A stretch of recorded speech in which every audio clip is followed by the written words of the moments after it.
сердца. Он разрушает клетки вашей сердечной мышцы.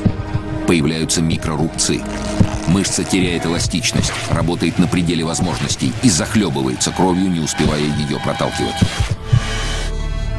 Сердце покрывается жировой тканью, поэтому у пьющего человека оно всегда увеличено.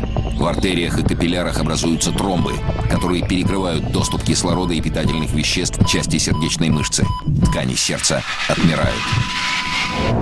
Это называется инфаркт. Береги себя.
Русский язык – это для меня, наверное, все-таки богатство, лингвистическое, экономическое богатство.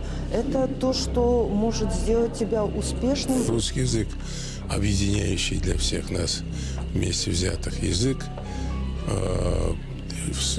не просто, значит, там, в историческом только смысле, а повседневной, ежедневной жизни. В советское время в среднестатистический первоклассник приходил в бывших союзных республиках в школу, зная 3-4 тысячи русских слов.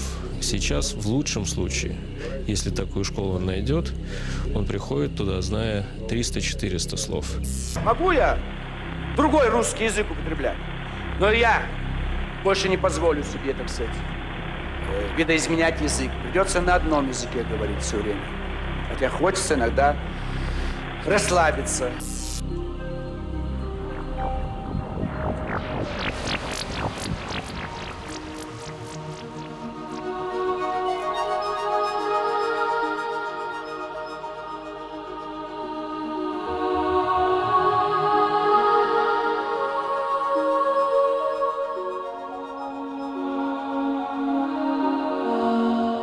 Понять народ – это узнать его язык, ибо язык – это мировоззрение, взор на мир. И коль некогда было заявлено, что в начале было слово, с него и начнем. Тебе знакома аббревиатура КПСС. Это сокращенное название политической партии. И другие современные аббревиатуры тебе тоже известны. А вот слово «пост» вряд ли кто сегодня назовет аббревиатурой. Разумеется, речь идет не о тех постах, которые ты выкладываешь на форумах в интернет. Аббревиатуре «пост» десятки тысяч лет, и раскладывается она как полное очищение собственных телес сотворяша. И вот первая для многих новость. Все слова изначально являются аббревиатурами. Не спеши возражать, просто допусти, что это может быть, как принято в науке, допустим. Нынешние языки – лишь тень языка древнего. Это как два яйца рядом положить, и не отличаются они ничем по виду, да только одно цельное, а другое выеденное. Снаружи-то одно и то же, да содержания в одном уже нет, след простыл. Новость вторая. Русский язык – самый древний язык на планете. И здесь тоже не спеши с вещественными доказательствами. Слова «русофилия» и «русофобия» в русский язык привнесены иностранцами, и для нашей культуры эти понятия чужеродны. Опорожни свою переполненную информацией чашу и начни заполнять ее только теми образами, с которыми найдешь согласие. Только так ты по-настоящему познакомишься с мировосприятием своих щуров и пращуров. А мировосприятию доказательства не нужны. Мы не в прокуратуре. Но я вот всегда для примера говорю так. Вы любите читать фантастику? Они, да. Я говорю, вы вот читали такую-то, такую-то книгу, да, там описываются паукообразные чудовища размером динозавра, живут на планете, освещенной 3 солнцами. Читали? Ага.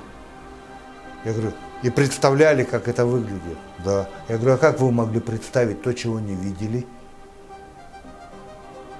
Как вы можете представить то, чего нет? Они говорят, ну у нас же есть воображение, мы можем представить все, что угодно. Я говорю, вы в этом уверены? Простой пример. Представьте образ.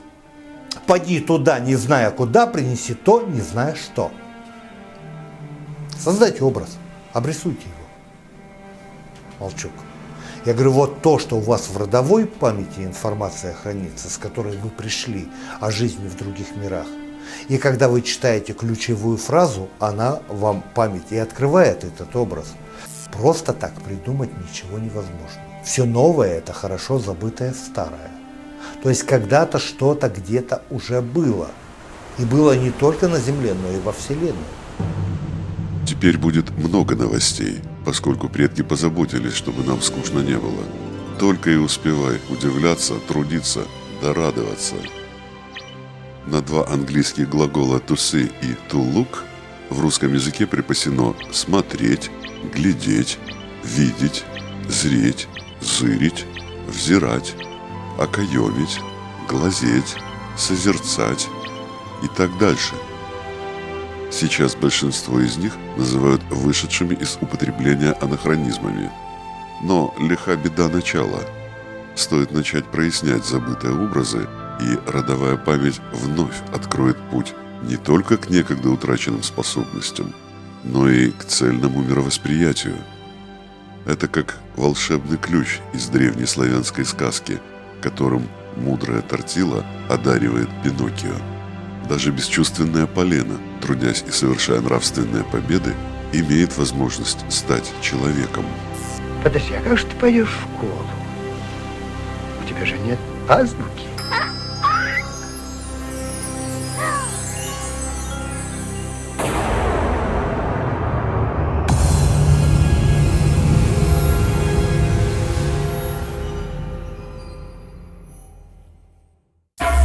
Наиболее древние веды в народе называются голубинными книгами. Но лучше всего говорить, что это глубинные книги. То есть каким образом они делались. Брали кожу 2-летнего жеребенка. Жеребенка приносили в жертву таким образом, чтобы ускорить его эволюцию, чтобы он сразу из животного царства перешел в человеческое. Брали с его кожи лист определенного размера. Наружную сторону покрывали раствором типа фарфора или фаянса. И потом эти листья выставляли в определенное время под свет определенных космических областей, чтобы зарядить определенным видом энергии. Потом эти листья этой книги сшивались деревянными скрепками в толстую книгу. Писал туда человек, который обладал определенными способностями. То есть он свою мысль в форму вкладывал в этот лист, именно в этот знак. И когда человек считывал этот текст, он не только видел объемный знак, он еще и видел, как бы своеобразная голограмма выплывала. И как картинка сопровождала весь написанный текст. Вот это как раз и называется голубиная. Но на самом деле это глубинная книга. То есть это глубина была видения и глубина ведения. Вот это как бы наша изначальная письменность. Она была основана там изначально на узелковом письме, вот известно. То есть в русском языке много следов этой письменности сохранилось. Ну, например, как завязать узелок на память. Или там развязка сюжета, завязка сюжета. То есть проходит красной нитью через все повествование. Спутанный сюжет, там, спутались мысли. Эти книги писались, веды, не только на коже, они также писались, или лучше сказать, выдавливались на золотых, серебряных, платиновых пластинках.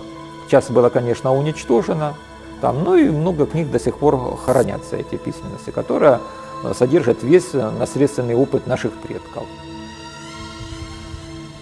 Но мы знаем, что у кого нет прошлого, у того нет будущего. Поэтому нам, естественно, необходимо пользоваться опытом своих предков.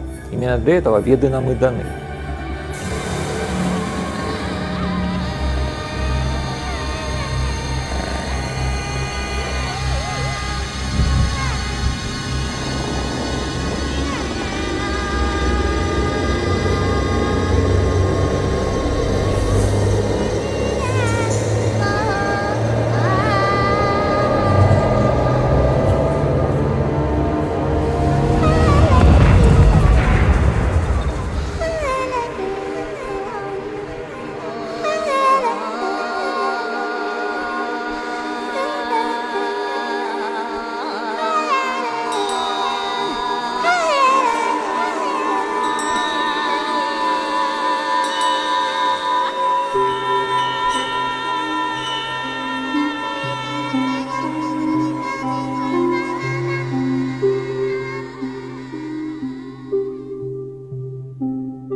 Любая цивилизация прошлого должна существенно наследить.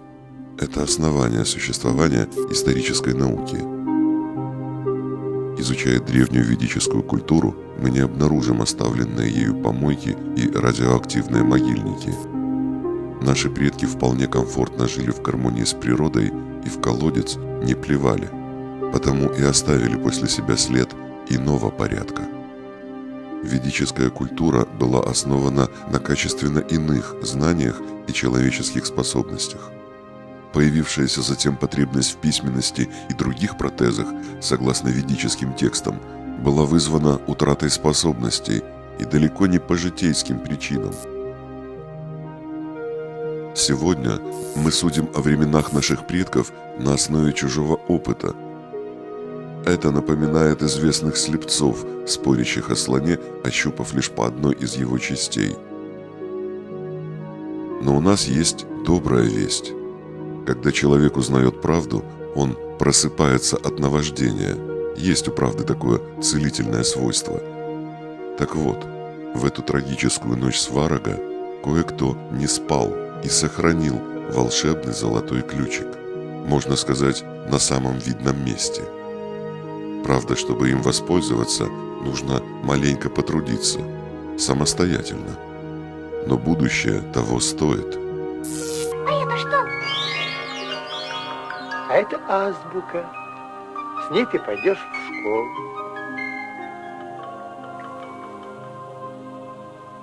Сверчок, сверчок, решено.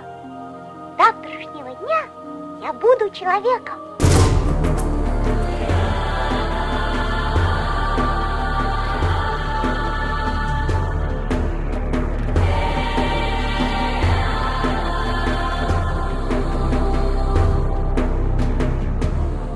Древние формы славяно-арийских письмен построены на системе образного восприятия, то есть на принципе передачи целостной объемной мыслеформы.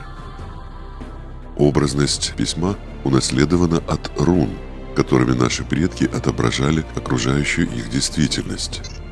Руна – это не буква и не слог. Руна – это ключ к тайной глубинной сути явления. Каждая руна – это уникальный концепт с множеством самостоятельных образов. Соединение этих образов открывает и порождает новые самостоятельные образы. Любая руна того же санскрита, то есть упрощенные формы харийской короны, содержит до 50 самостоятельных образов, а в оригинальной короне, союзе рун, их 144. Древние славяно-арийские письмена и особенно жреческое письмо дают возможность передавать определенные образы многомерных структур, благодаря чему существуют пути доступа к информации глубинного уровня. Для выявления образа, заложенного в руническом тексте, помимо простого поверхностного чтения, производится еще 3 так называемых глубоких чтения.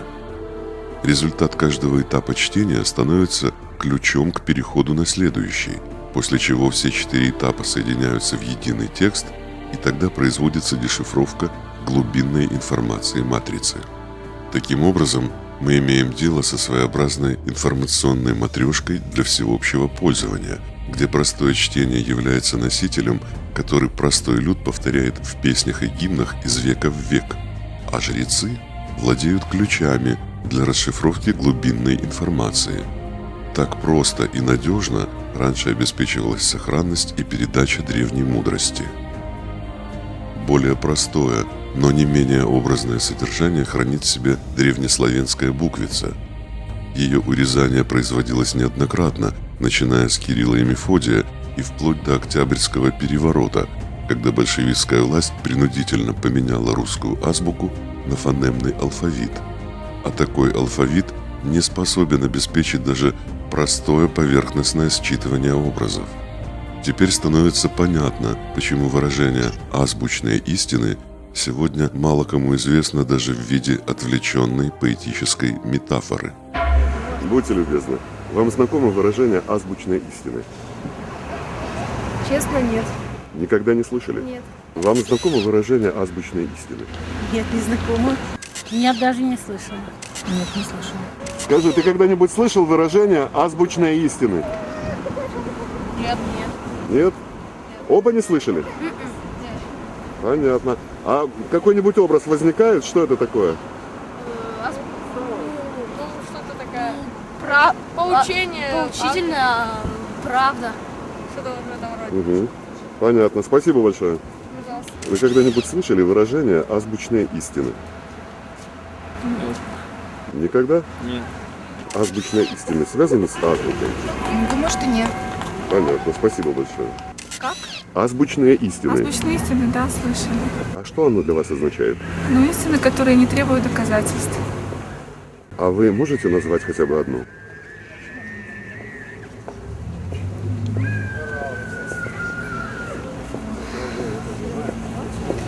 Знаете, так сразу на памяти не приходит.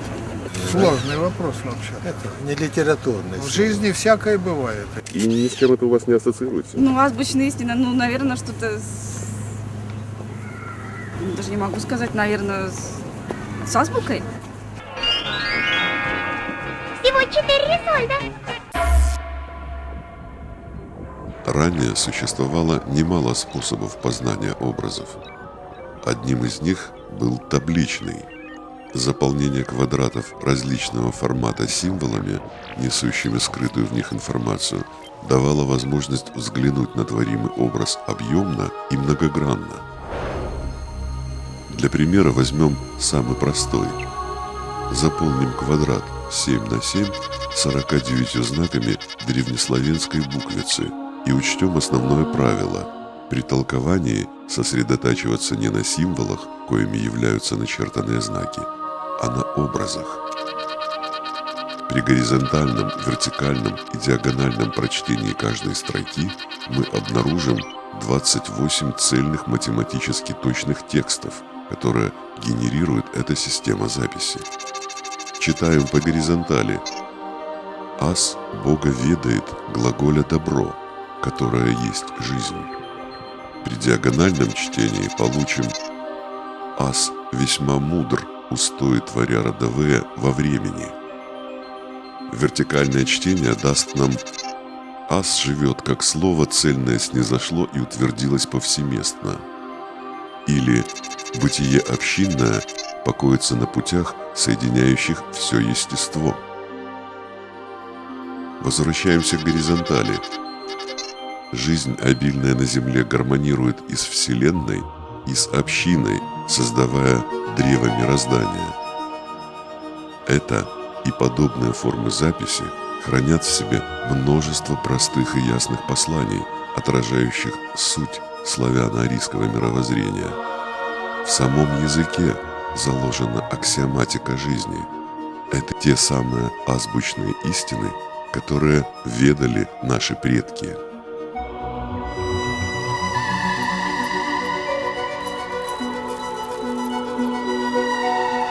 «Скажи, кто твой друг, и я скажу, кто ты». В этой фразе показано действие резонанса подобий. «Я» действуют через посредников. Посредники – это разные тела с разными, простите, несущими частотами. Чем выше осознанность, тем больше диапазон резонансов и большее количество тел распознается для взаимодействия с «я». Индивидуальность сосредотачивает внимание, как правило, на одном теле, личность – на множестве. Чтобы достичь резонанса с множеством, нужно познать множество и дать ему волю быть собой, то есть полностью признать существование разных точек зрения. Стремление к накоплению собственности сверхчеловеческой меры есть признак невежества. Это удел пока еще примитивной индивидуальности, действующей на уровне генетики и механики рефлексов. Если ты хочешь определить уровень своей осознанности, максимально честно и искренне проясни свои истинные желания. Это будет диагноз. Это будет та самая печка, от которой не только строятся хоромы, но и начинается путь к храму. Сейчас многие говорят, ну все утеряно, да? Но когда мы маленькие приходили с улицы, нам первым делом говорили, что марш мыть руки. То есть прививали заповедь Бога Перуна. А заповедь гласила: омывайте после деяния ваши руцы ваши, ибо кто рук своих не омывает, тот силу Божию теряет. То же самое детям рассказывали о системе очищения организма, которая была в аббревиатуре из 5 букв – ПОСТ. Полное очищение собственных телес сотворяша. Не тело, а телес, то есть их несколько. И чтобы дети это поняли, что одно тело в другом, как энергетические составляющие, детям показывали игрушку, матрешку. Одно тело, в нем другое, третье, четвертое, пятое, и так 9 штук. Вот это и было наглядным пособием для детей, чтобы понять, что такое человек. Что это не одна только оболочка тела, а множество. Это множество отражено в многослойности форм записи древних текстов. Каждая из телесных оболочек человека имеет свои специфические способы общения, от высоких поэтических форм человеческой речи до обмена белками и архивированными текстами на уровне ДНК. Но язык общения в этом великом вселенском сотрудничестве природы и человека один – это образ. И его тоже надо содержать в чистоте, так же, как руки и помыслы. Загрязнение языка искажает построение мыслеформы, что влечет за собой дальнейшее искажение языка, мысли и деградацию. Это значит, что природа, как цельная упорядоченная система, в целях безопасности ограничивает доступ к своим системным файлам. Потому наш главный коммутатор, называемый человеческим мозгом, выполняет сегодня свои функции всего на 5% от заложенного потенциала. Но даже в этих жестких условиях ночи сварога наш, по невежеству униженный русский язык, не перестает выполнять свою главную природную миссию – формирование образа. Я по северному полушарию поездил раньше и заметил, что некоторые фразы русские или слова, вот как сейчас мы их обозначаем русскими, они воспринимаются без пояснений представителями других национальностей. Светорусский язык, вот как мы его называем, харийский, дарийский, рассенский, они не звуки несли в себе, они несли в себе образы. Это были образные языки. Поэтому старые образы, даже после латинизации, христианизации, они все равно остались в языках. Допустим, если я беру польскую летопись 14-15 века, ну я грубо говорю польскую, потому что это будет летопись Великого княжества Литовского, Русского и Жемайского. Потому что Польша входила тогда в состав Великого княжества Литовского. То есть, что я вижу? Я вижу русский текст, записанный латиницей, и он читается, старорусский язык, он читается легко. Ко мне вот приезжали люди из Германии, но они хотят Веды перевести для коренных немцев на немецкий язык. И они столкнулись с тем, что многие образы трудно передать, сказанные в Ведах. И когда они начинают использовать слова из старонемецкого языка, то есть анахронизмы, вышедшие из употребления, что молодежь многое не понимает, даже старую немецкую речь, которая была в 20-х, 30-х, 40-х годах 20 века. А что говорить тогда об языках более древних или старофранцузских? Вот сейчас этого Мишеля Нострадама пытается перевести, но он писал на старофранцузском. А сейчас пытается на основе современного французского, но он стал фонемический, то есть чисто звуки. А раньше он был образный. Сейчас же многие даже не знают, что такое Кремль. Вот знают, есть Московский Кремль, Новгородский Кремль, Псковский Кремль. А откуда вообще название Кремль пошло? А раньше, когда огораживали поселение стеной защитной, они не просто вкапывали столбы, они выбирали деревья по кругу мощные. А дерево делилось как? Корни, комель, ствол, да, крона, а посредине кремель. То есть делали что? Оставляли деревья, и до половины дерева могли засыпать холм. А между этими деревьями вставляли столбы, и получалась кремленная стена. То есть не просто колья вставлены, а там еще у дерева корневая система держала, потому и такие стены невозможно было пробить. А потом созданные многие обкладывали камнем. Получалось, что кремлевские стены крупные, то есть каменные, но внутри-то основа-то дерево, которое корнями сидела в земле, которое не вырвать. Чтобы понять древний текст, надо мыслить так, как мыслили люди, которые жили в ту эпоху. Ну вот я всегда привожу более доступный для людей пример. Чертежная книга Сибири, которую издали уже, она была составлена в 1650-м, а издали в 90-х годах еще при Алексее Михайловиче. И там Семен Ребезов, историк-картограф, на 21-м листе поставил стрелочку на слияние Оми и Иртыша и написал: «Предстоит вновь быть городу края самой степи Камыцкам».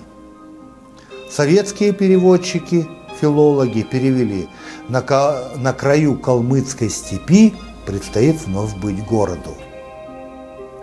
Ну о какой калмыцкой степи может идти речь, если еще в 1628 году воеводы города Тары писали царю Михаилу Федоровичу письмо, из Челобитной послали казаков Бессанько и Утюжка с просьбой поставить крепость на слияние Оми и Иртыша.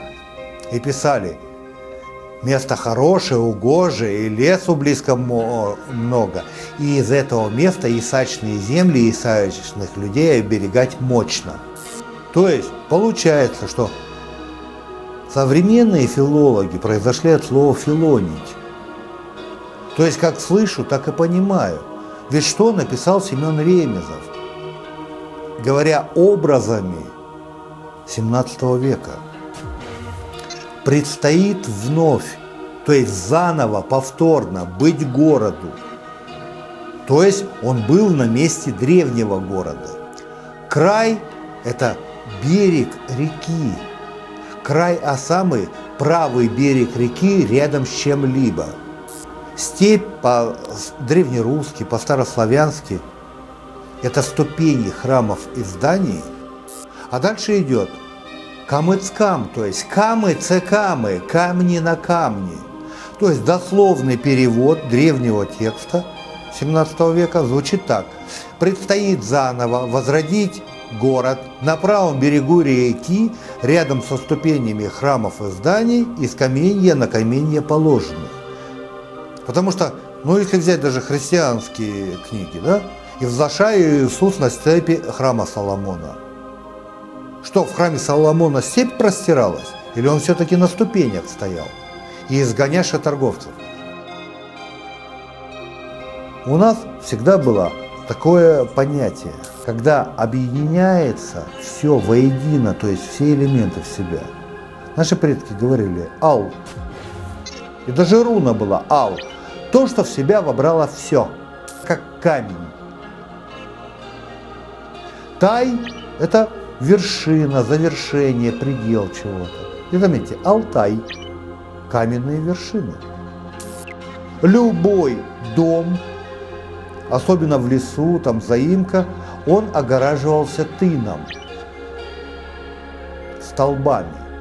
Но родовые столбы изображались и в виде чуров, представителей рода, да? И никто не удивляется, что тын – это русское слово. Ну а как называется парламент Исландии? Он называется Алтын. Альтинг. Когда собирались главы родов исландских, каждый садился около своего родового столба, и получался круг, альтинг. То есть, когда собрали все у своих столбов.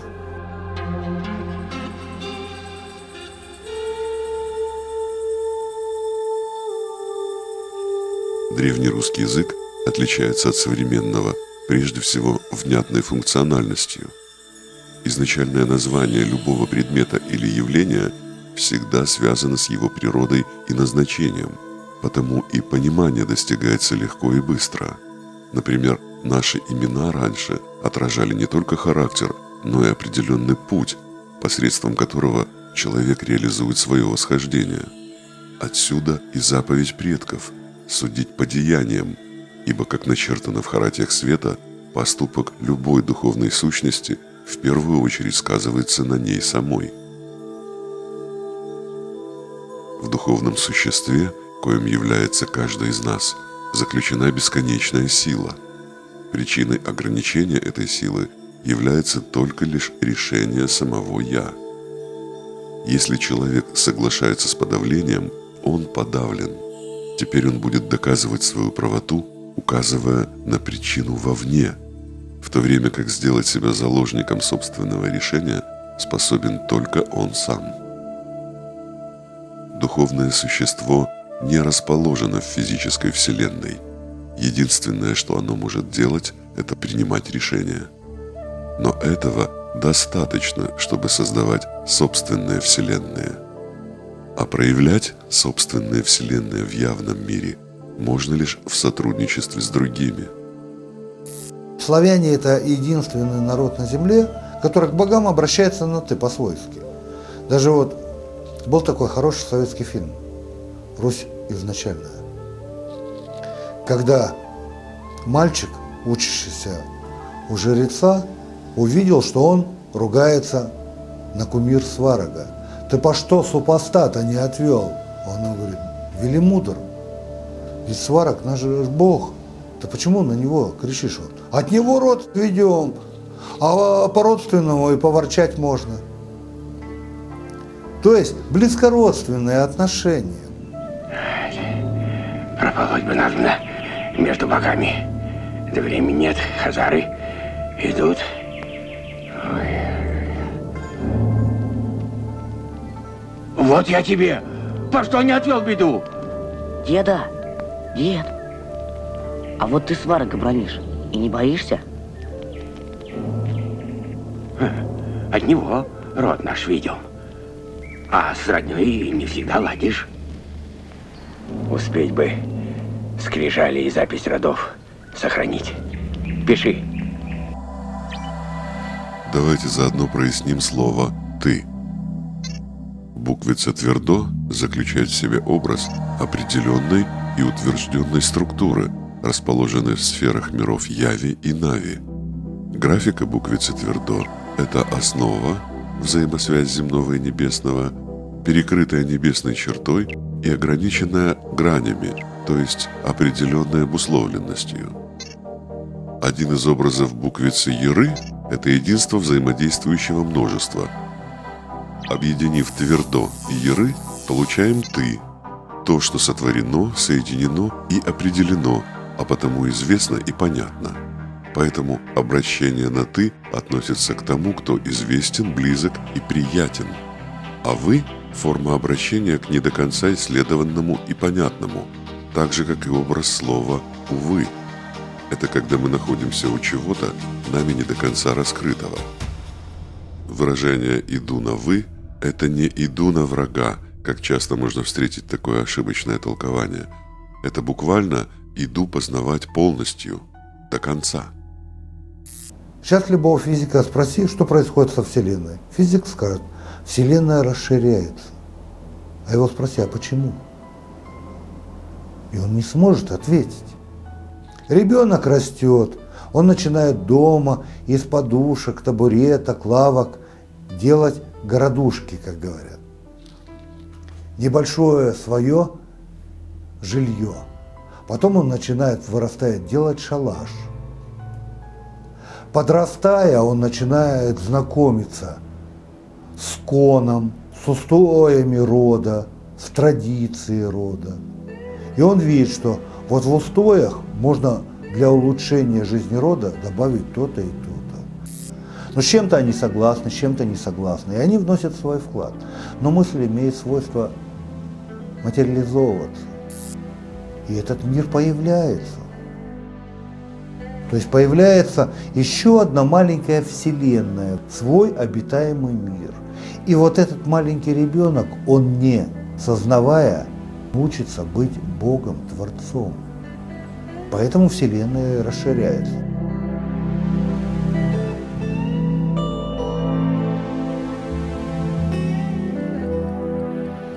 Все помнят эту поговорку «в семье не без урода», и уродом называют нечто плохое. Хотя на самом деле, почему в семье не без урода? Потому что первый ребенок, его называли урод. Он урода под защитой. Поэтому украинский, старобелорусский, чешский, словацкий урода или врода означает красота. То есть самый красивый, первый ребенок, он принадлежит Богу роду. Он не может быть плохим. А вот тех, которые отошли от устоев рода, либо были за нарушение изгнаны, их называли юрода или юродивы, изгнаны. Так христиане все поменяли. Юродивый стал хорошим, а урод стал плохим. Хотя поговорка «в семье не без урода», то есть не может быть семья без первородного ребенка. Подобных искажений изначальных смыслов в нашем языке накопилось громадное количество. И уж коль мы ежедневно заботимся о гигиене тела, неплохо было бы хоть изредка очищать от засорения куда более важную область жизни. Кстати, слово «язычник» провоцирует сегодня немало споров все по той же причине – вмешательство в нашу культуру непрошенных модернизаторов русской словесности. Дабы убрать существующие ныне разногласия, давайте наконец проясним, что такое язычник, воспользовавшись древнеславянской буквицей. Оказывается, это достаточно серьезная идеологическая проблема, вызвана всего лишь отсутствием в современном алфавите необходимых буквиц и заключена в неполноценном графическом отображении этого слова. Слово «язык» раньше писалось через буквицу «ен». «Ен» – это «он», структура, определяющая восходящий, уходящий ввысь образ. И читалось это слово «езык». Буквица «ер» в конце утверждала понятие «народ» как «сотворенное». Народ имел единый язык, потому древние понятия «народ» и «язык» были тождественны. Слово «языче» с буквицей «ять» несло образ представителя нашего народа или племени, а добавление отрицания «ник» создавало образ изгоя из нашего рода. Язык с буквицей «ерь» – это представитель чужого народа, а язычник с буквицей «ерь» внутри – это неизвестно кем сотворенный, языче никакой. Если язык – общее определение понятия «народ», то язык с буквицей «йота» – это уже народ, почитающий традиции и богов, и родственный нам по определенным критериям. Искажение изначального написания слов привело к разночтению и внесло путаницу, мешающую и сегодня найти общий язык в движении к возрождению нашей общинности. Древние письмена – это система не столько чтения, сколько изъятия сокрытого смысла. Непосвященные воспринимают все написанное буквально, а знающие ключи – то, что зашифровано. Читая фонетически, мы как бы скользим по поверхности информационного массива, не умея уйти на глубину. А всякое поверхностное знание является неполным, то есть ложным. В понимании предков ложь – это лежащая на поверхности и потому неполная информация о чем-либо. И вовсе не случайно, что до 1917 года начальное обучение в обязательном порядке давало знания основ старославянского языка. С этого начиналось образование, призвание образа, то есть умение соединять и понимать смысл буквиц и слов.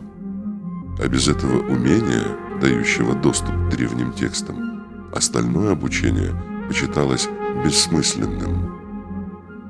Русский язык был и до сих пор пока еще остается языком образов глубинного смысла, в отличие от европейских, дающих поверхностное понимание передаваемой информации. Ругани в русском языке не было. Русский язык не нес в себе оскорбительных и ругательных образов. Поэтому то, что говорят, вот русские там перед боем матерились, нет. Они использовали древние образы, чтобы получить поддержку богов и предков. И особенно материнская сила живительная. Поэтому и говорили, он шел в атаку и кричал и в Бога, и в душу, и в мать. То есть использовал материнский, родной, исконный язык. Многие сейчас путают с нынешним так называемым русским матом, который появился на основе тюремного жаргона, основанного на идиомах языка идиш. Но так как он был в России, его и называют русский мат. Хотя русский мат это совершенно другое. Это изначальное название образа.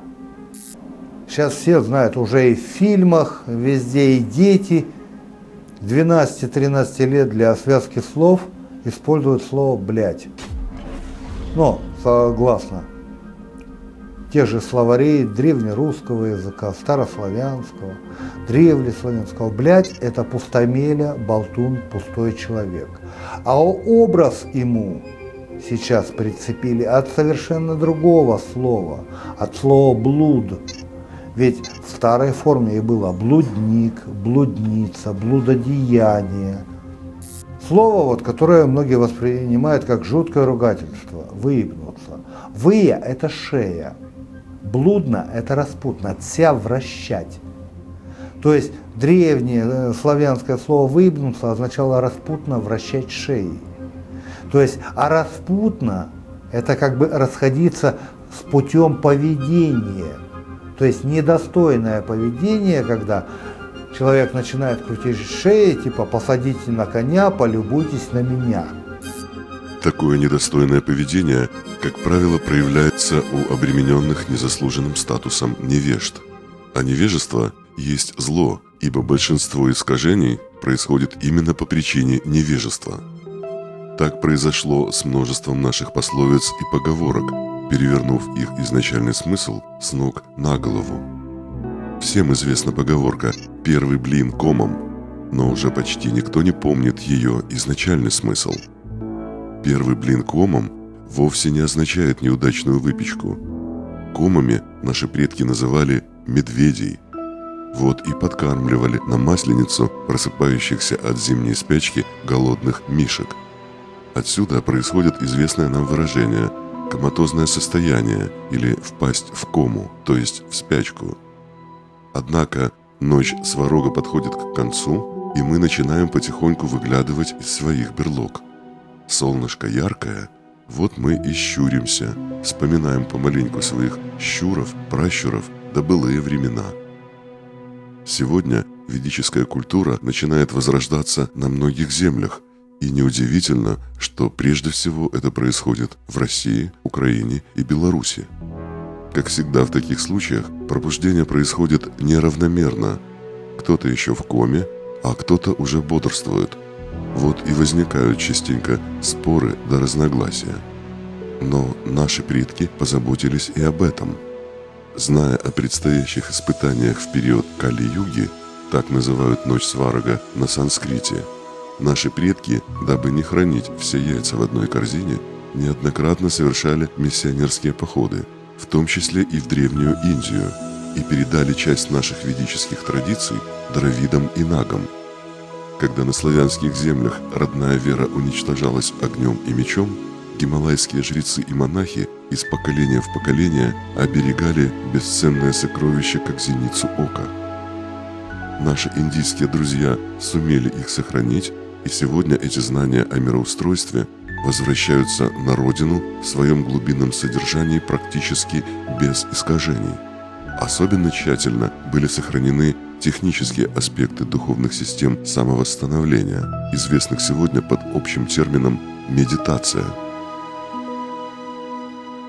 Чтобы познать миры не только Яви, но и Нави, как темной, так и светлой, миры, которые относятся к клубьему, колобьему телу, там, к дивьему. То есть существует множество миров, тонких миров. Для этого необходимо научиться переносить свое сознание с органического тела в навье тело и познавать миры, как светлой, так и темной нави.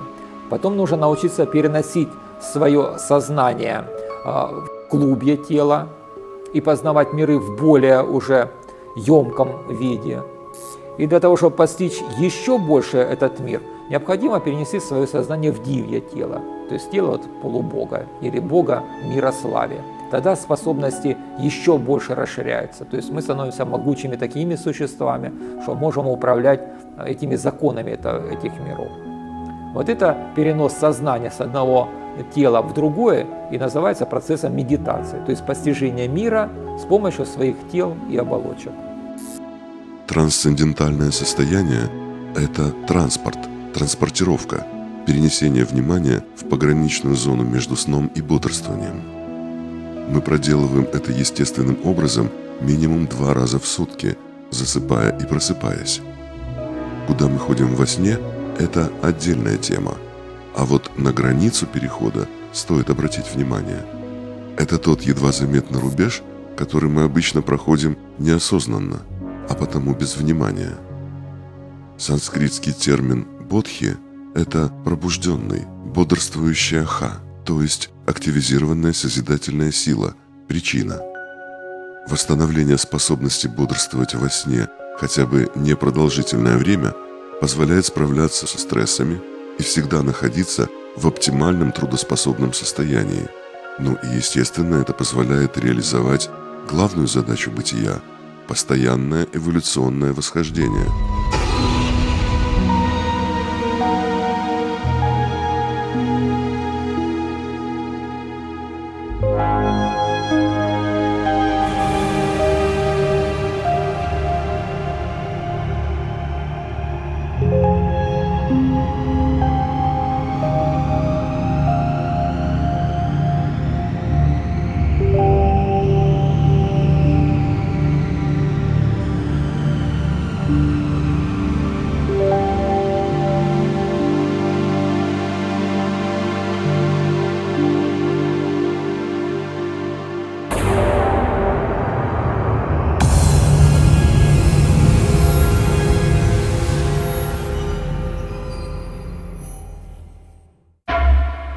Индуизм, как и любая из древних систем вероисповедания, строится на постепенном восхождении человека по ступеням духовного развития в мире яви, именуемых ступенями веры. В самом начале своего восхождения человек слушает в основном только себя, потакает своим желаниям и прихотям. Но чем выше он поднимается по ступеням духовного развития, тем больше начинает прислушиваться к окружающему его миру. В предыдущей части фильма «Живой огонь» мы уже познакомились с 3 уроками. Идем дальше. Урок 4. Услышь тишину. Сосредоточь внимание на внешнем образе своего тела.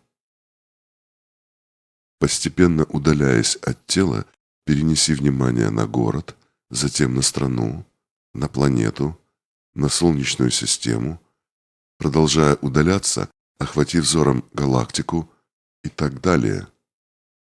Урок 5. Услышь тишину. Сосредоточь внимание на внутреннем образе своего тела. Проникая внутрь, рассмотри какой-либо внутренний орган. Затем приблизь взор к его клетке, затем к ядру, молекуле и так далее. Эти 2 урока проходятся попеременно до достижения легкости выполнения. Урок 6. Услышь тишину. Создай образ микромира и сосредоточь его на ладони левой руки. Создай образ макромира и сосредоточь его на ладони правой руки. Соедини вместе с ладонями образы созданных миров в единый образ. Делай это, пока не научишься создавать единый устойчивый образ легко. Следующие 3 урока выполняются под наблюдением наставника. На 7 уроке человек учится воспринимать образы древних рун и оживлять эти образы посредством живого слова, ибо образы рун не читают, их осознают. Для того, чтобы сбылось вышесказанное, необходимо воспринимать начертанное в сантиях и харатиях чистым сознанием. Санти и харатии составлялись так, что образ шлоки передается определенной последовательностью древних рун, и отдельно взятая строка или несколько древних рун из шлоки не могут передать полного образа всей шлоки, так же, как и отдельно взятая часть человеческого тела не может обрисовать полный образ человека. На 8 уроке человек постигает заключенную в ведах древнюю мудрость. Душа есть у камня и дерева. Это позволяет ему воспринять описываемый в сантиях и харатиях древний образ живого строения вселенных. 9 урок дает возможность человеку осознать предыдущие 8 уроков единым образом. Тот, кто осознает единый образ, раскроет в себе духовное око познания, которое поможет человеку стать личностью, ибо только личность является осознанным создателем новых вселенных по праву преемственности. Боги наши – суть отцы наши, а мы – дети их. Когда человек образно представляет себе какое-либо событие, он тем самым уже создает в мире Нави новый образ, который будет существовать вечно. В явном мире происходит воплощение всех идей и мечтаний данного человека. Чем гармоничнее будет новая созданная реальность, и чем больше она наполнится любовью, тем в более гармоничный высший мир на золотом пути духовного развития попадет человек после жизненного преображения, которое мы называем смертью. Наши предки говорят, мы находимся в этом мире, это для нас школа. И если кто-то не сдал жизненный урок, не сдал, в школе его что делают? Оставляют на 2-й год. Либо полный цикл 2-го года, либо те предметы там доучить, чтобы перейти дальше. Поэтому есть 2 понятия. Инкарнация, то есть когда вселение, богиня Карна дала добро, вот эти моменты доработай. И реинкарнация, то есть полное вселение в тело, то есть после смерти в новое, чтобы продолжить и довыполнить то, что ты не сделал в этой жизни. А потом дальше в следующий мир. Вславь, мир богов и предков идет. И там продолжает жить, существовать, но уже в других одеждах. А человек, живущий традициями рода, по его устоям, у него родовая память не закрывается, и он помнит, что вот тогда-то он что-то не доделал. Достаточно посмотреть на учебники, чему учили русских офицеров. А учили их о том, что есть жизнь на Венере, на Земле, на Марсе, на Юпитере, на Сатурне, Уране, Нептуне, в каких формах они. И главное, читая, допустим, «Жизнь на Марсе», какая почва, легкая, рыхлая, поэтому песчаные бури происходят, потому что она легкая, жизнь не по всей поверхности. То есть то, что преподавалось в XIX веке русским офицерам, сейчас большинство из этого, современные исследования Марса подтвердили. Спрашивается, а откуда могли знать в те времена? Всех офицеров обучали всевозможным наукам. И не просто наукам, как там создать пушку и прочее. То есть про высшего офицера Александра Попова у нас знают, что он изобрел радио. Но и другие офицеры тоже занимались исследованиями, научными разработками. Но каждый офицер знал, откуда что произошло. Они владели знаниями о космогенезисе, о структуре во Вселенной, как жизнь формируется. Поэтому большевики уничтожали белых офицеров. Потому что они могли не только шашкой махать и из нагана стрелять, они и были носителями древнего знания. Многие знания преподавались им в военных училищах и академиях с точки зрения государственной религии. Но в то же время давалось и старое знание. Иногда с добавлением христианских трактовок, но знание все же давалось. Поэтому и уничтожалось в первую очередь не военные и интеллигенция, а уничтожались знания и русская мысль. Нередко зрители в своих письмах спрашивают: ну, посмотрели мы «Игры богов», с многим согласны, и что теперь делать? Ответ на этот вопрос, как это ни банально, лежит в сфере личных ценностей и личной ответственности. Решения должны приниматься самостоятельно. Если этого не происходит, значит еще просто недостаточно знаний. Анатомия любой проблемы – отсутствие верных данных. А посему приглашаем использовать проверенный предками способ под названием здравомыслие, о котором неоднократно рассказывал Алексей Трехлебов в своих лекциях, книгах и в предыдущих фильмах нашего сериала. И еще. В практике обучения проявилась одна фундаментальная закономерность. Любое затруднение исходит от непонятого слова. И это непонятое слово всегда находится на границе ясности и замешательства. Ученик обычно пытается справиться с тем, что после, в то время как ошибка заключена в том, что до. Других ошибок у ученика нет. Что делать? Нужно всего-навсего прояснить неизвестное или неверно понимаемое слово полностью, и замешательство исчезнет.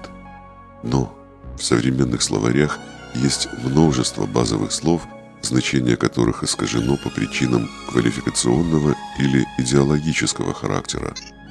Если с их помощью вы еще не прояснили разницу между понятиями реальность и действительность, вы понимаете эту нешуточную проблему.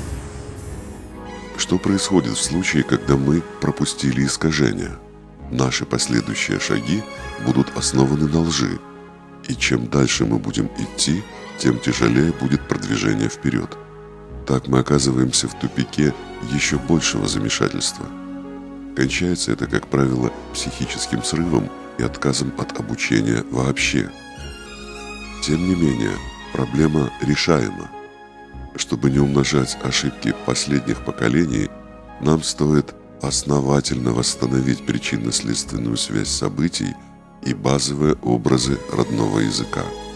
Как?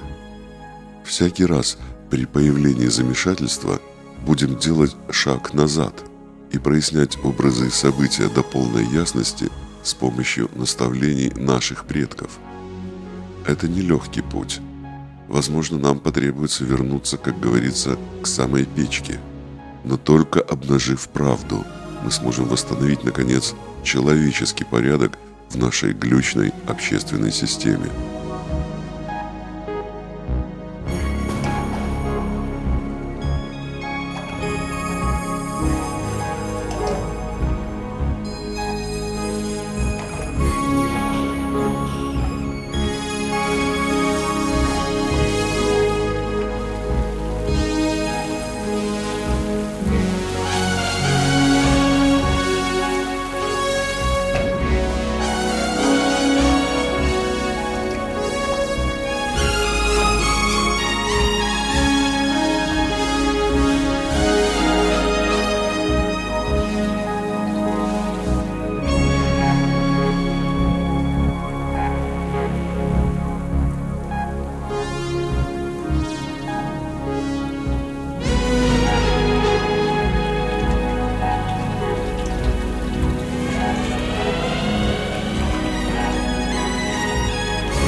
В 2003 году я серьезно обратил внимание на староверов и на их источники. И сразу же они открыли для меня достаточно глубокий такой пласт. Видимо, это где-то зацепило меня на генетическом уровне. Сейчас все больше и больше опираюсь на эти источники и все больше и больше нахожу в них и глубину, и мудрость, и массу таких вещей, которые открываются сами постепенно. Постепенно как бы ты втягиваешься в это и начинаешь более ясно, четко представлять и мироздание, и взаимоотношения в обществе, и возникновение этого общества, и все перипетии, которые в нем происходят. Вот. Я, с одной стороны, удивлен, а с другой стороны, мне радостно, что это все приходит и все это есть на самом деле. Старая вера тем и отличается от религии, потому что религии, само слово религия, искусственно созданное учение на основе какого-либо пророка. То есть восстановление потерянной связи между человеком и богами. Поэтому там идет разграничение от материальное и духовное. А у нас, независимо от того, волхв ты, жрец, ороч или кузнец, коваль, все трудились на благо своего рода, все создавали достаток в своем роду. Ведь говорили, будет достаток в каждом роду, значит будет достаток в народе. Будет достаток в народе, значит будет достаток в державе. А будет достаток в державе, держава будет непобедима. И никакая темная сила или вражеская рать не сможет ее одолеть. Боги помогают тем, кто делает, а не тем, кто сидит и ждет манны небесной. Будете делать, получите Божью силу в помощь. Не зря же говорили, дай Бог в помощь. А не будете ничего делать, ничего и не получите. Вот и все. На этом и построено. Трудись и будешь иметь. Ведь даже мудрость была такая. Кто познает малое, то это и обрящет малое. А кто познает большее, не обрящет ничего, но дух его станет крепче. Мы живем по устоям нашего рода.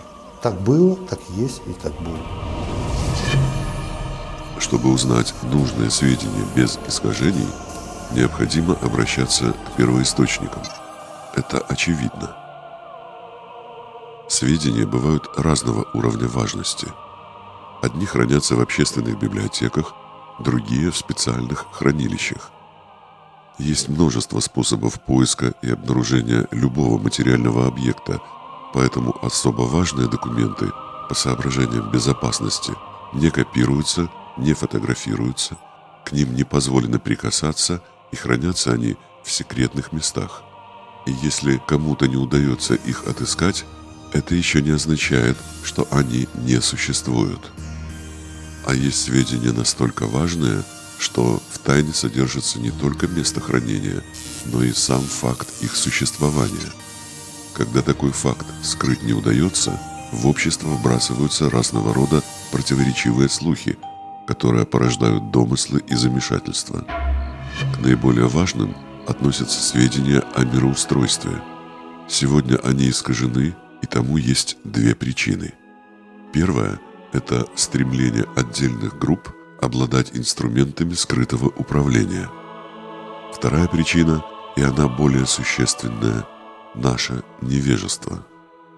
Мир, в котором мы просыпаемся сегодня, это проекция наших прошлых помыслов и деяний. В славяно-арийской ведической культуре это называется грядущим. Это одна из форм будущего, которая сегодня тоже считается анахронизмом. Тем не менее, грядущее уже создано, оно грядет, и все мы его вольные или невольные соавторы. Сегодня, здесь и сейчас, мы творим будущее, которое затем неумолимо проявится грядущим. Мечты сбываются, а если мечты порождены чистыми помыслами и в согласии с Творцом, они сбываются всегда.